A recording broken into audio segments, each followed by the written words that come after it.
समानता प्रस्थापित करणारे हक्क अनुच्छेद 14 ते अनुच्छेद 18 म्हणजेच कलम 14 ते 18 मध्ये सांगण्यात आलेले आहेत.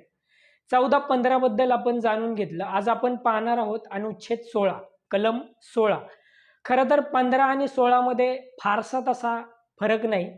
15 कलम हे एकूणच सार्वजनिक पातळीवर भाष्य करतं, तर 16 आर्टिकल 16 अनुच्छेद 16 कलम 16 मध्ये हे सांगण्यात आलेलं आहे की सरकारच्या नियंत्रणाखाली ज्या पद आणि नियुक्त्या म्हणजे काय, तर सरकारी नोकऱ्या गव्हर्नमेंट जॉबमध्ये कुठल्याही व्यक्तीला, कोणत्याही नागरिकास, फक्त इंडियन सिटीजन भारतीय नागरिकास जात, धर्म, पंथ, वंश, लिंग, जन्म ठिकाण यावरून कोणत्याही प्रकारचा भेदभाव करता येणार नाही.